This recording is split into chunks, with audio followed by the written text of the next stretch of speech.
Well, good morning, good afternoon, good evening, wherever you are in the world today. My name is Caroline Ford, and I specialise in building award-winning learning and development solutions for global organisations. In my last two roles as Group Head of Learning at Thomas Cook Group plc and AstraZeneca plc, I've actually been asked to support the development of global digital capabilities, and I'd like to share some of the insights and learning that I've gained through those two roles with you today. So we're going to cover four main areas, and then there'll be an opportunity for questions at the end. The first thing that we're going to take a look at is how to identify the key drivers for digital change.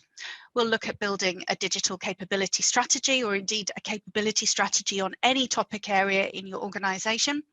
We'll look at how to integrate the learning solutions into the flow of work, and then we'll just pause for a moment and reflect on the importance of collaboration and co-creation of those learning solutions in gaining really good traction and adoption in your organisation. Then we'll pause for questions at the end. So let's start with identifying some of the key drivers for digital innovation and change. Digital change and disruption is nothing new, we all know that.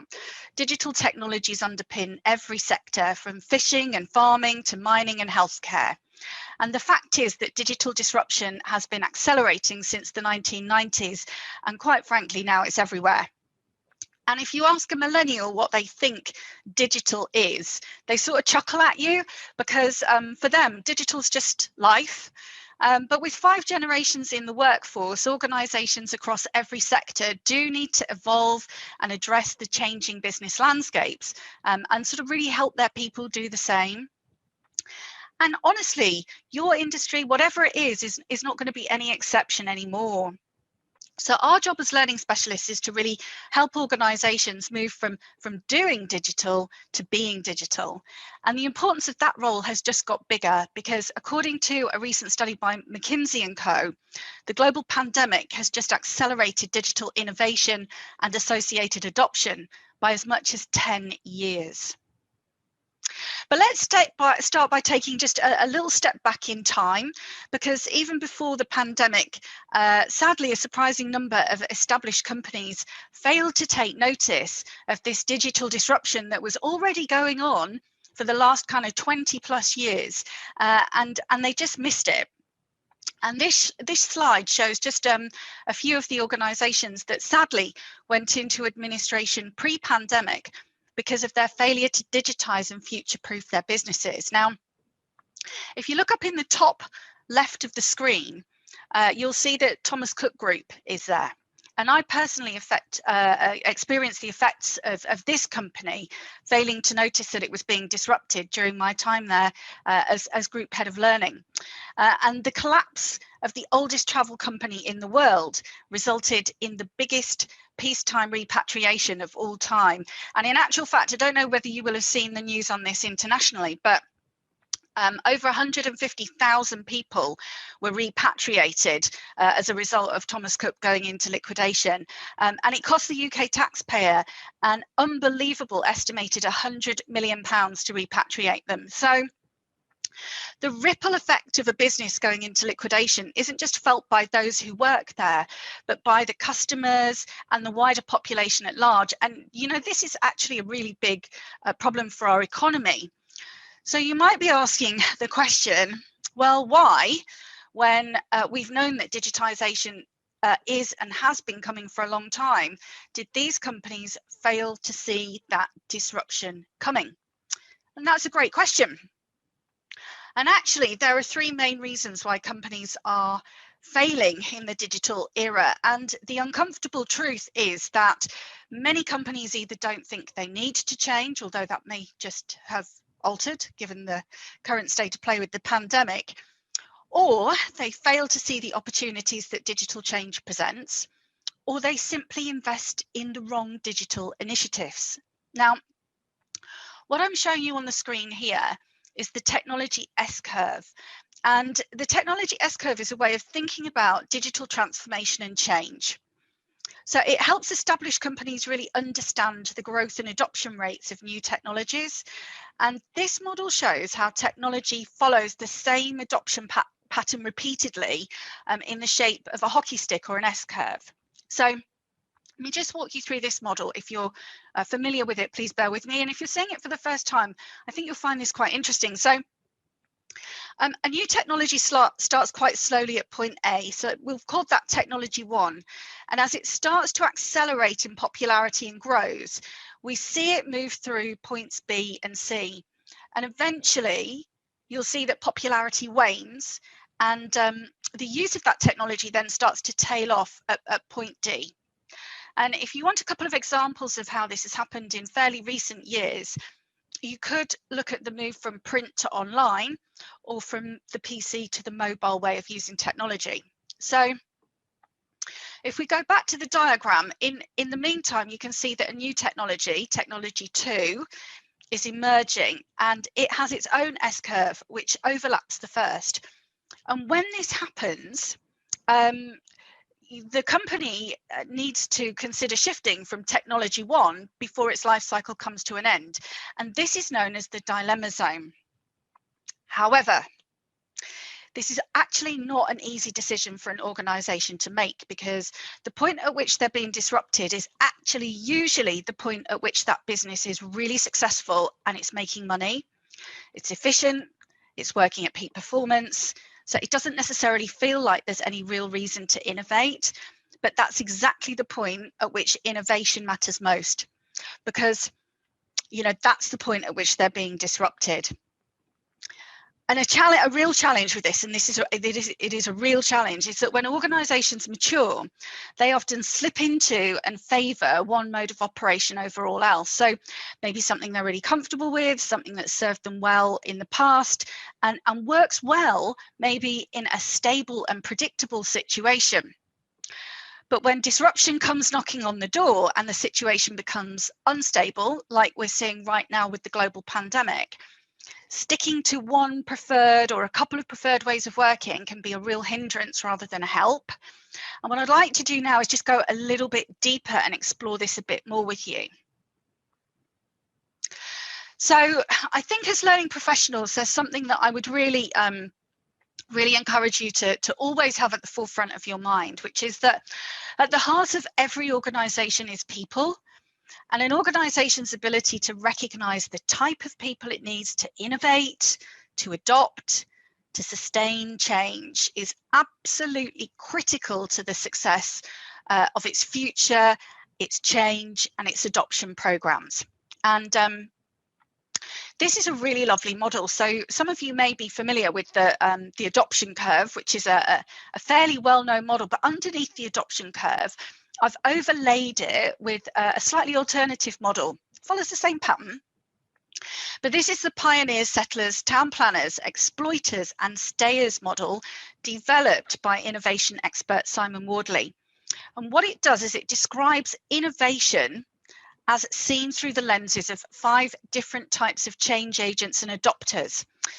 And it's a really, really useful model when you're working in learning and development for considering how the different people you're working with might approach the adoption of digital innovation and deployment slightly differently. And it should help you a little bit think about how to tailor your approaches to digital capability building through these different lenses.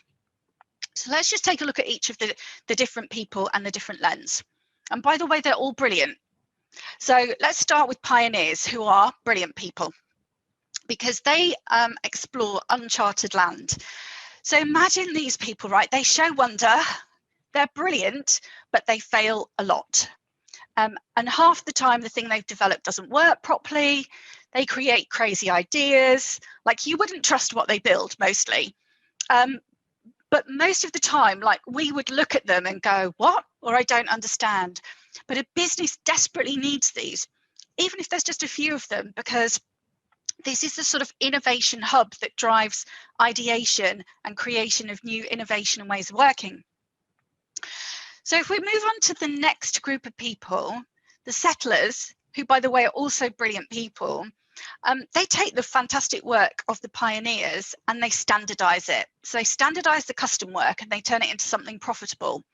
And they listen to customers and they build trust and they build understanding and they make the possible future actually happen.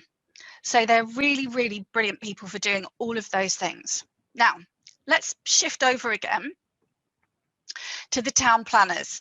Again, brilliant people, your business needs them. What the town planners do fantastically is they take something that's been developed by the pioneers, matured a bit by the settlers, and they industrialize it. So what they're able to do is they take advantages of economies of scale. They make things faster, better, smaller, more efficient, more economic, and good enough. And they're going to build on the services that the settlers have established. They'll take something that already exists and they'll turn it into a commodity or a utility. And really, these people are the industrial giants that we kind of rely on to start the cogs of commercial realization and the satisfaction of customers and making money really happen. So then let's move on to the other half of the curve, because as soon as you start to sort of dip down into the late majority, I think there's often a view that maybe these people aren't quite so desirable, but actually there's still a really important place for them.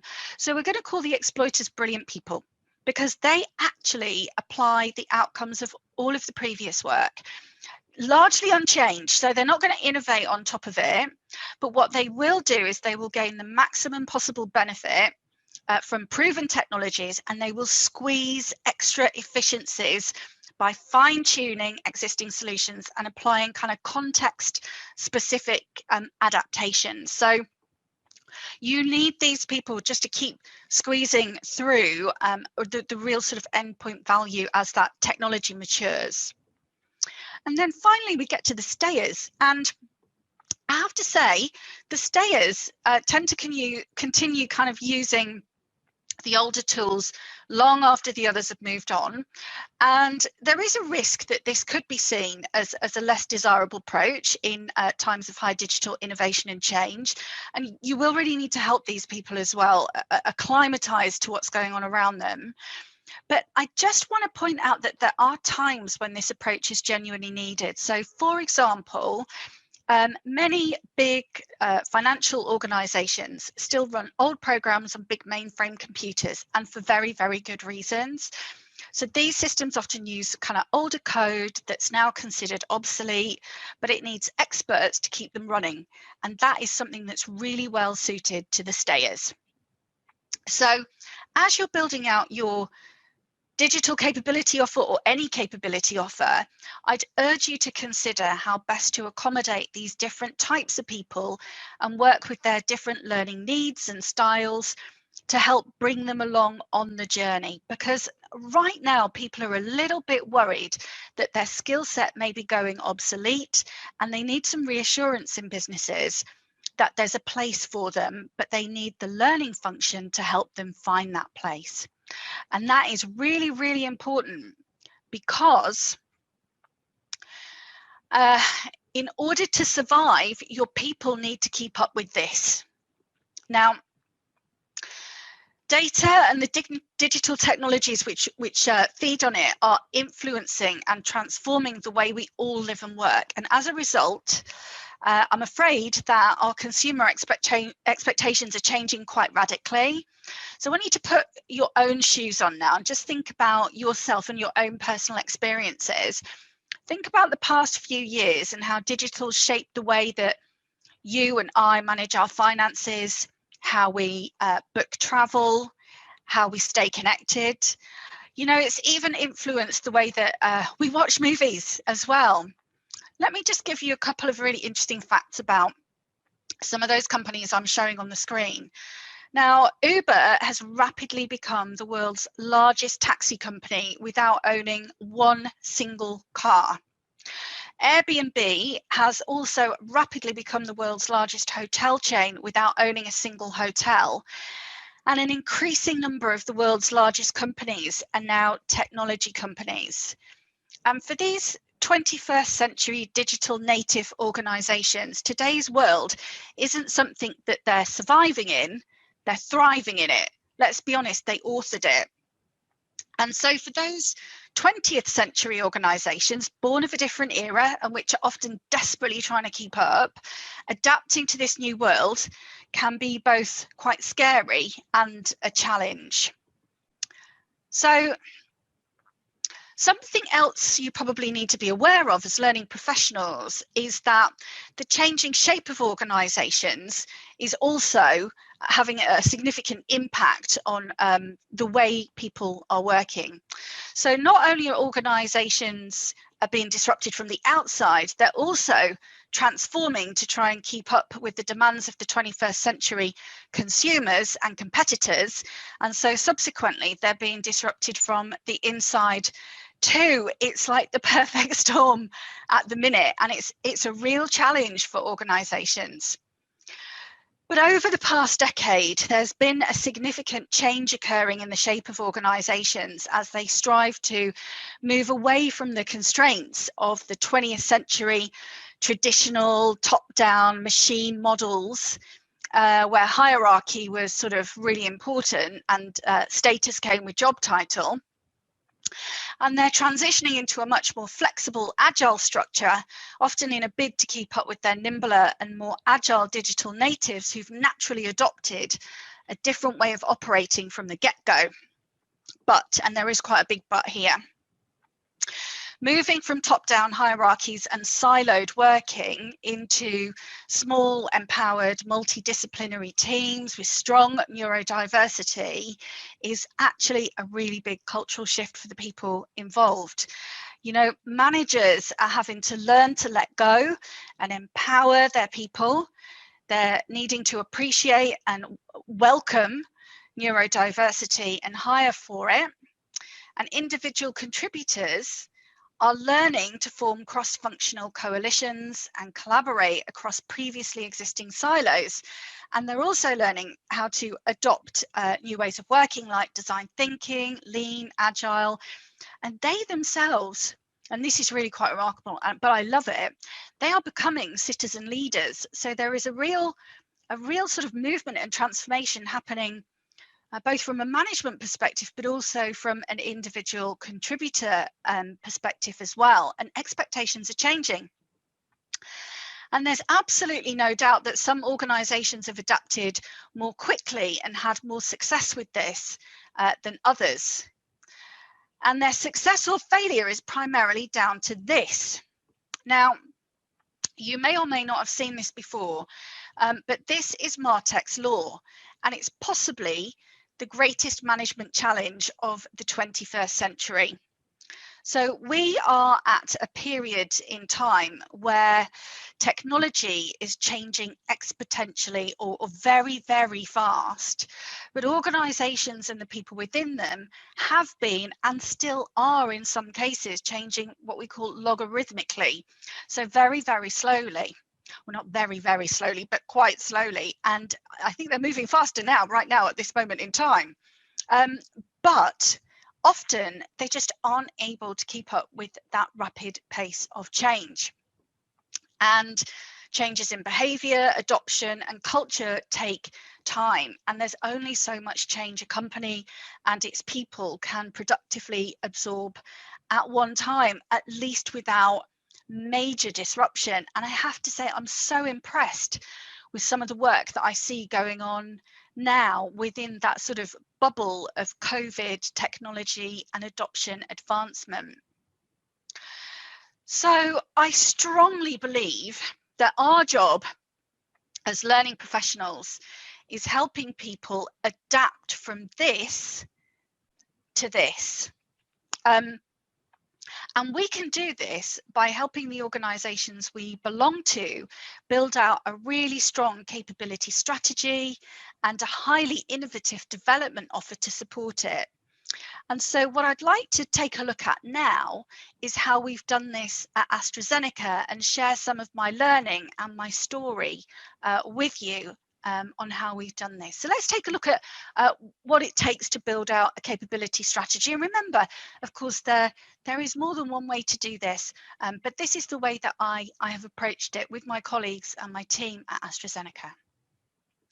So We've seen how digital technologies revolutionised the way we work, and AstraZeneca is no different. So every role at AstraZeneca does now require some form of digital skill, and that's whether our colleagues are working on site in a research laboratory or in the office, whether they're in our manufacturing plants, whether they're in healthcare roles, or they're in commercial sales positions on the road, connecting with our healthcare professionals and physicians.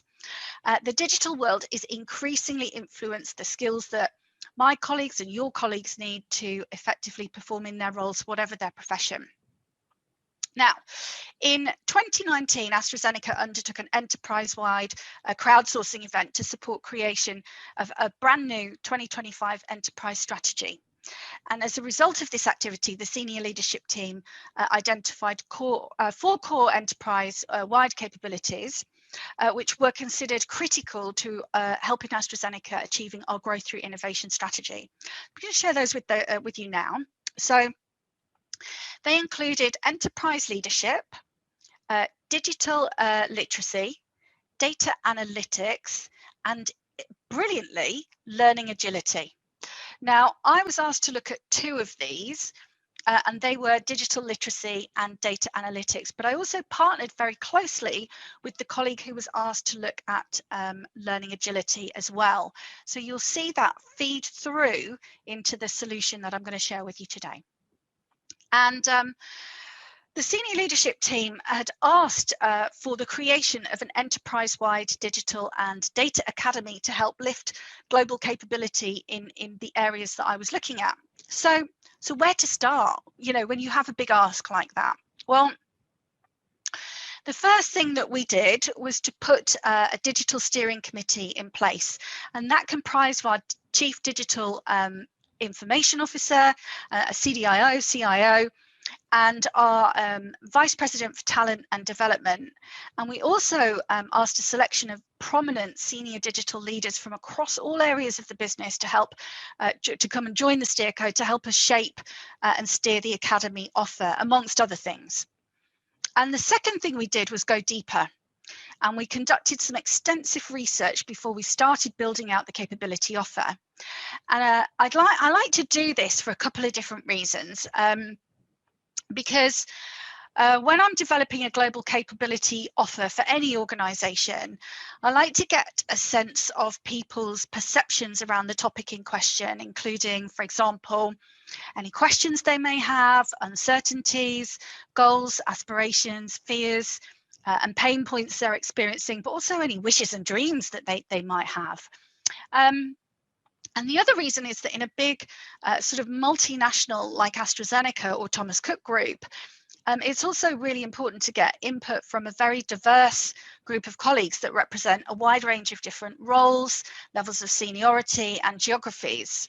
And so my research touched over 200 people in multiple roles and in 14 different geographies, as well as all 12 members of our digital steering committee.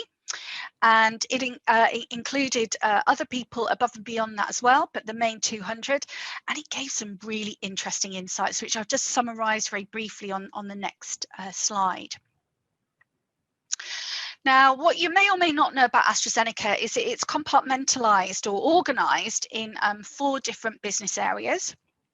So we have research and development, global operations, commercial sales and service, and enabling units. And through my research, I connected with colleagues at different levels of seniority across all 4 business areas. And my research kind of highlighted the following challenges, first of all. So, and there were more, of course, but these are kind of the top 3. We had no common language for digital across all the business areas. So it didn't matter who you spoke to and asked them, what do you understand by digital? They would come out with a slightly different definition. So they also said that they had multiple glossaries of terms or jargon busters or lexicons, but none of them were kind of joined up with the same set of words or definitions. And that was actually creating quite a lot of confusion. The next thing that the research really turned up was that there were multiple inconsistent digital development solutions across our distributed group of learning functions. So I work for the Centre of Excellence for Talent and Development, which is a fairly new central function within enabling units. But our operations and our other business areas have their own learning teams in addition to the central team. And so each learning team was kind of going out and solving for its own problem, but there was a lot of commonality in the problems they were solving for, which actually could be potentially solved for by that central team, giving a more consistent digital development solution and reducing duplicity, inconsistency, and of course unnecessary cost and effort as well, so reducing waste. And then finally, the third sort of big ticket item that came out of the research was that AstraZeneca had amazing digital experts and pioneers hidden within their own business areas, those 4 business areas. And so there was sort of a lack of visibility of expert support networks, and therefore missing out of sharing of best practices. So then the question was kind of, well, what do we do about this? So we took a 3-staged approach to building out a suggested solution. And that was, let's define the required culture and audience for, sort of global digital capability lifting. And then let's look at the required digital data and analytics capabilities that our people really need. And we got some real good insight from that through the research work that we've done, which I'll share with you. And then let's use that insight and that knowledge to create an enterprise-wide digital and data academy. So very exciting. So we built out a 3-year ambition. So it's almost like a roadmap. So our digital capability roadmap for detailing our ambition over the next 3 years was to have a future ready workforce with the digital skills and capabilities that can drive actually an internal, very flexible gig economy, but also support recruitment, hiring, and growth through innovation as well. And we built the roadmap to develop capability in the following phases. So 2020, we really focused on building out our capability offer. 2021 is all about driving adoption of the offer and really pushing through to connecting the learning solutions into business projects and that need a capability uplift directly in the flow of work. And then 2022 is around future-proofing that capability pipeline. So making sure that those colleagues whose career may be transitioning from maybe a mature way of working into a new way of working are really identified and supported as they go through that journey with us. Now, in order to do that, we built out this academy offer, and the AstraZeneca Digital and Data Academy has been designed to provide actually a very solid range of enterprise-wide solutions to deliver strong business impact and return on investment to facilitate that global strategy, that growth through innovation enterprise strategy that AstraZeneca is aiming for. And where did we start? Well, we started by identifying 3 personas and building these out. And these 3 personas were ones we felt had business critical development needs. So the first, which is represented by the all employees layer at the bottom, is actually our general employee. And our general employee is around about, so these are just kind of normal people doing normal jobs. And there's a lot of us. There's about 51,000 people at AstraZeneca that actually meet this sort of criteria of the general employee. And then we have digital practitioners, and we have around 4,000 to 5,000 of those that we've identified. But that number grows regularly because as people's jobs digitize much more, the need for deeper digital practitioners is growing exponentially. But these people are people whose roles were identified as being primarily digitally driven. So, for example, digital marketers, IT community, and so on and so forth. And then at the top, we have our manager leader community. Now, the manager and leader community were already being catered for through a very successful digital leader bootcamp, which we already delivered in partnership with a company called Avado. It's kind of a 2-day workshop. It was a face-to-face workshop, and we do it virtually now. And this had already been rolled out to our top 200 senior leaders and was starting to really roll out beyond those levels. So we knew it worked, and we knew it had really good adoption and traction. But that knowledge helped us then actually prioritize from the center of excellence for talent and development 2 priority groups to focus on in year 1. And that was going to be our all employees, general employee population, and our digital practitioner population. So in this first year, we launched several new initiatives through the Academy, starting with our new Digital Awareness Hub, which you can see indicated on the right-hand side of the slide, which was designed to deliver core foundational knowledge on the digital topics our colleagues and our digital leaders had told us through the research mattered most. And then on the other side, partnering with a partner company, Precipio, which is an online content provider, part of the Skillsoft group, we partnered with them to deliver a deeper specialist digital learning package to those in need of a deeper level of kind of digital fluency.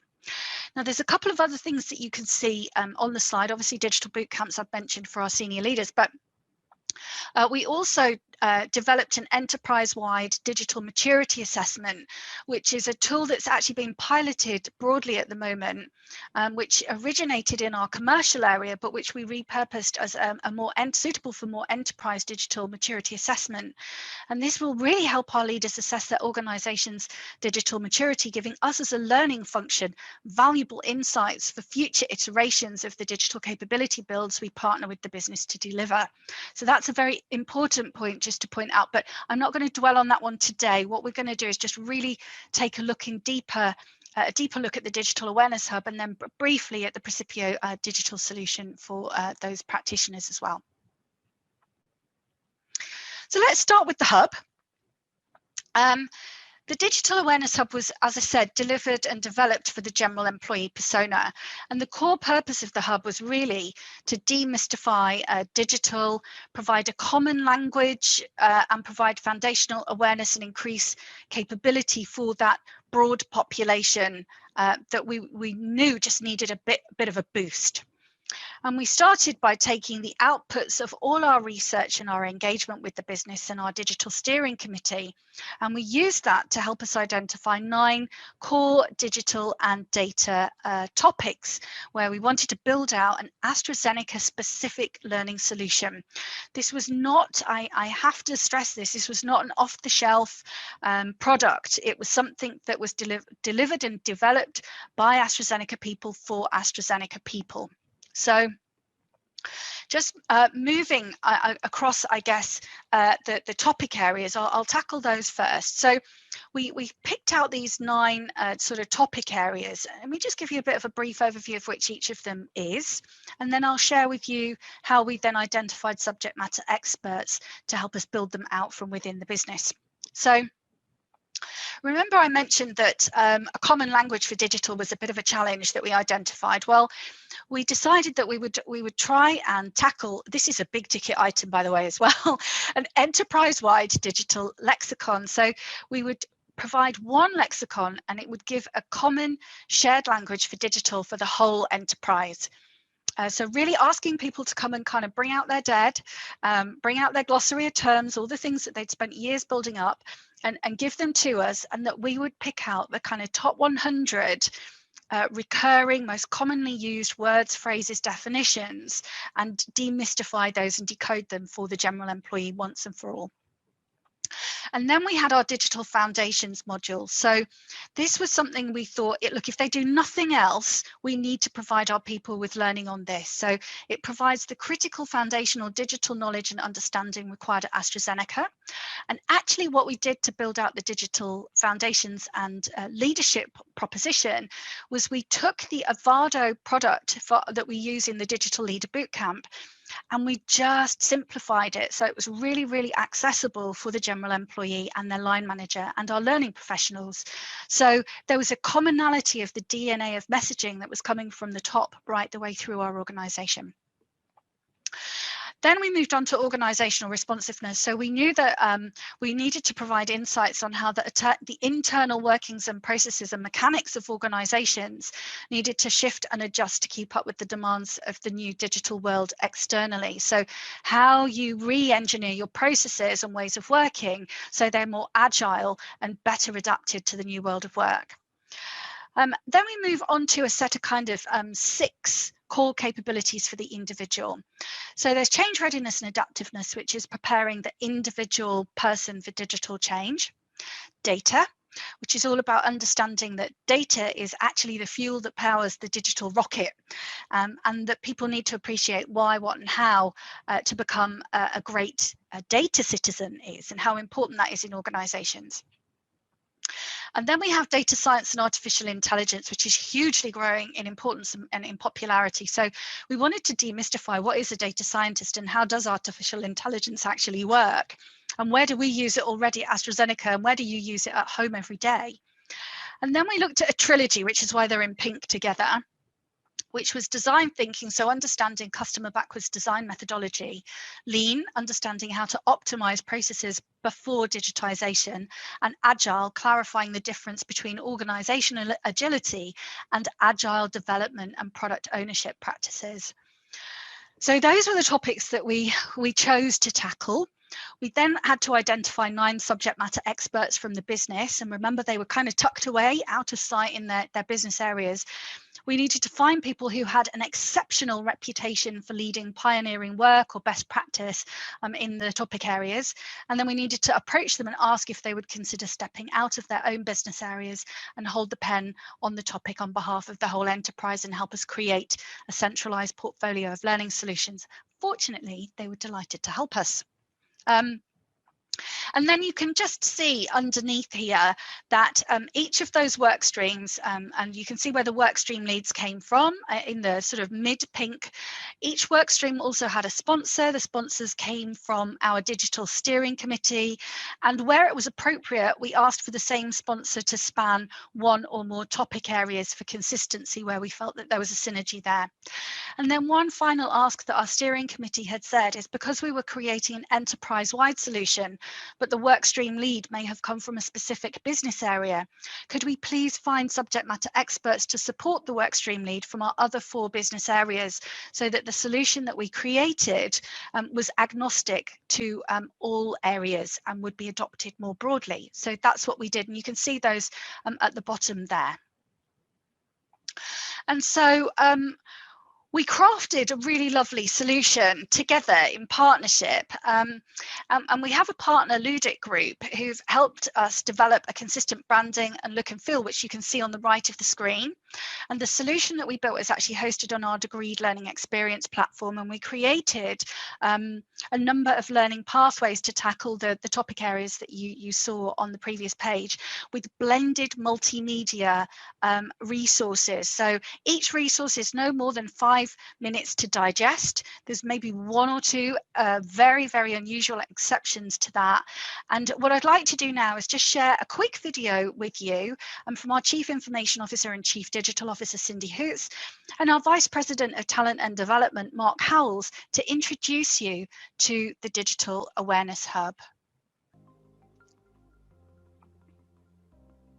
Digital really is more important than ever. We're seeing the evolution of society changing to a point in which technology is really playing a role every day in the lives of consumers as well as patients. Every role at AstraZeneca now requires some form of digital skill, whether you're on site, in the office, from healthcare roles to all of us working from home, to really in the frontline commercial positions. The digital world is increasingly influencing the skills we need to effectively perform in our roles. Where we can upskill our digital capabilities, learn new skills, invest in industry-leading technologies and tools that really make digital part of everyday learning and a learning experience. I always love to talk about the fact that we want to move from doing digital to being digital. And ultimately, that's how we'll help AstraZeneca succeed. It's about changing our mindset as well as the culture and the way in which we operate as a company that really will set us up for success in the long run. We're now in a position where we're ready to launch the AstraZeneca Digital Awareness Hub. And this is really a platform and an environment that's been built to really support how we can grow understanding of the digital language, the digital tools, and also the mindset that we all need to embrace to really make the most out of the new digital technology that's coming our way. Digital Awareness Hub really will benefit us in a number of ways. Number one, it's aimed at all employees, and digital needs to be something that's embraced by all of us. And so I think it's just a great way to start our foundation around how we'll continue to evolve as a company and our use of digital. What we really want to do is make sure that people are comfortable with the language, the lexicon, what digital means, so that they can internalize for each of us what digital can mean for us in our job, and start to think about new ways that we can use digital across AstraZeneca. None of us are the finished article. We're continuing to learn, we're continuing to develop. And the same is true of the offering in the Awareness Hub.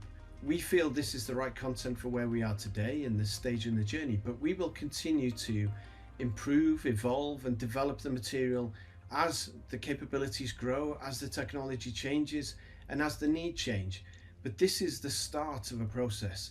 And the first step is really about embracing it, finding out where you are on that journey, and we'll continue to walk with you as we evolve the offering and develop it as we go forward to meet our needs now, but also our needs in the future.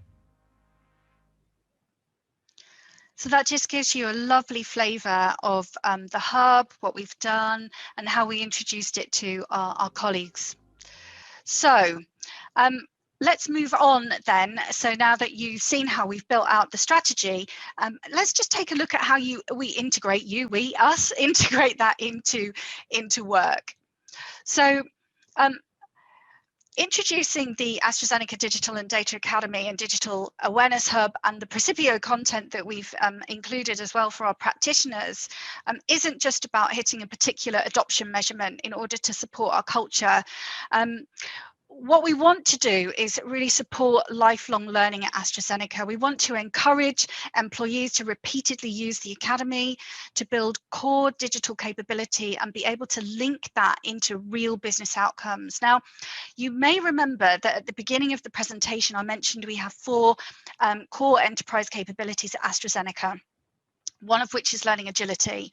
And throughout 2020, the Talent and Development Centre of Excellence ran a year-long Learning for Life campaign led by Brian Murphy, Bonnie Chuck and Claire Heaven. And it really pioneered new ways of working. We also delivered an award-winning Learning for Life campaign, an award-winning learning experiment to introduce and reinforce a new methodology around learning agility called the 3 E's model. And the model was actually built out in partnership with the 70-20-10 Institute, which has recently rebranded as Tulsa.com. And the Digital Awareness Hub has actually been developed to work with this model. So the Digital and Data Academy delivers education through the learning pathways on Degreed, exposure by connecting colleagues to communities of practice and expert advisors, and experience by connecting people working on digital transformation programs to just-in-time learning linked to the work that they're delivering real-time in the workplace.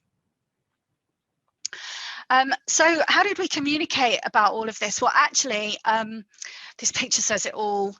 We've had to be extremely respectful about the way that we've communicated about the Digital and Data Academy. As you can imagine, our organisation has been at the heart of creating, we're so proud about this, the COVID-19 vaccine, or one of them, and our people have been busy.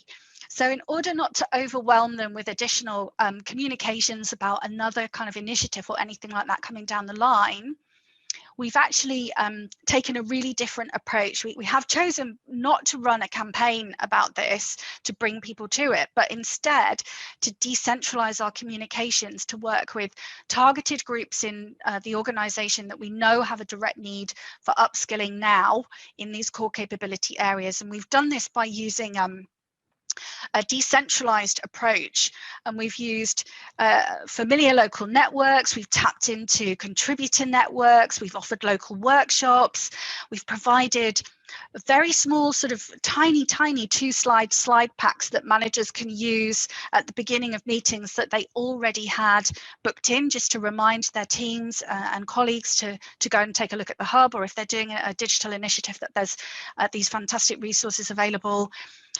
We've also created some small templates for them to use on our internal social media posts, which are branded and which can be updated by those individual contributors with the messages they need to get across.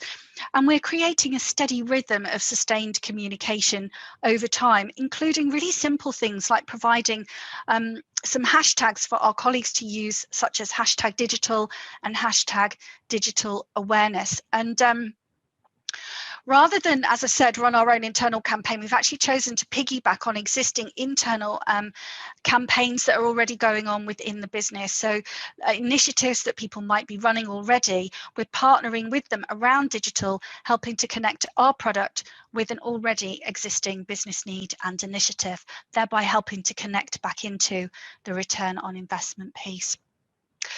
So really, I suppose the part I want to really finish on is partnering for success. And I think, you know, throughout the whole process, partnering for success has been incredibly important to me and my team, and to the Centre of Excellence, of which I am a member.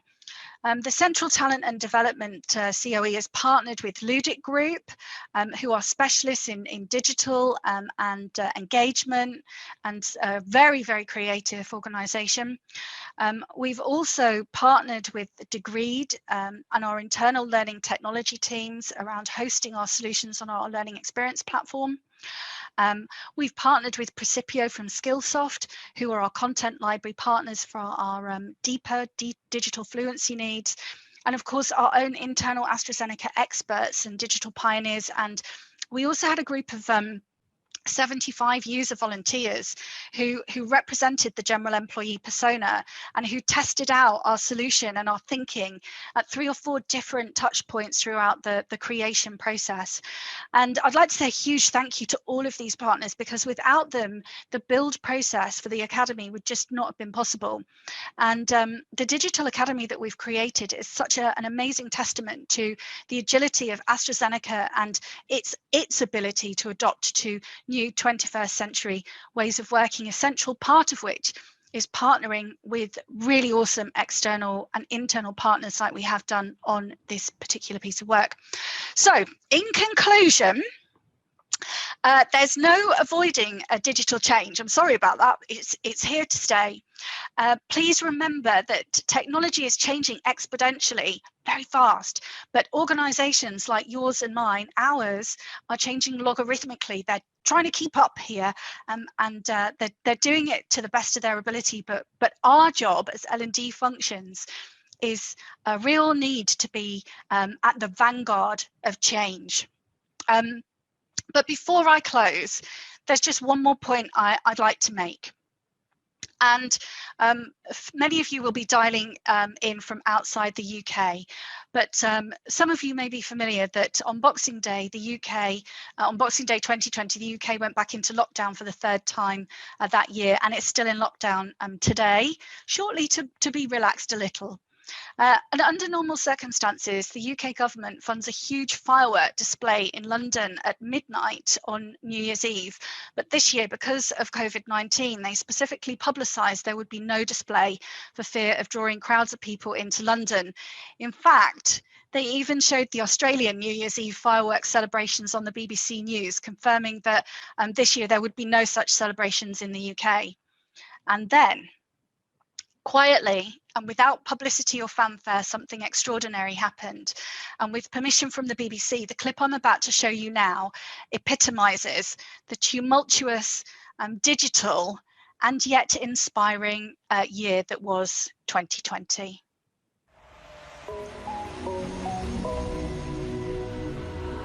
I'll take care of you. No, take care of you. And I'll do the things that no one else will do. Thousands of people opened their windows and doors to applaud NHS staff who are working on the front line of this coronavirus crisis. In residential streets across the UK, people have come onto their doorsteps to clap for carers.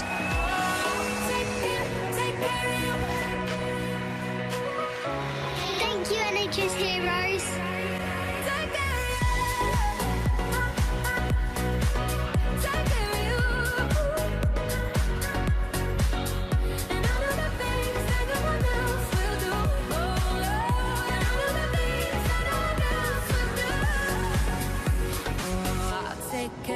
take care of you.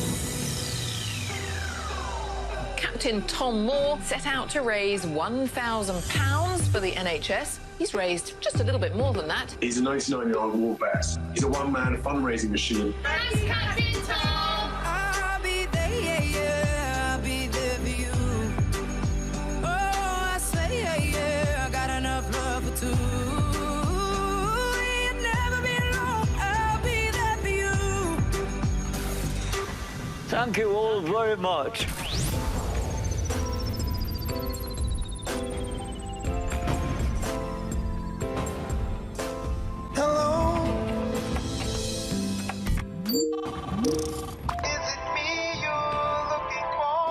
We're living in a world now where working from home, that teleworking phenomenon, is something we all have to deal with. Let's just join you into the meeting. Yes, I can see you. Hang on. No, you're on mute. But I'm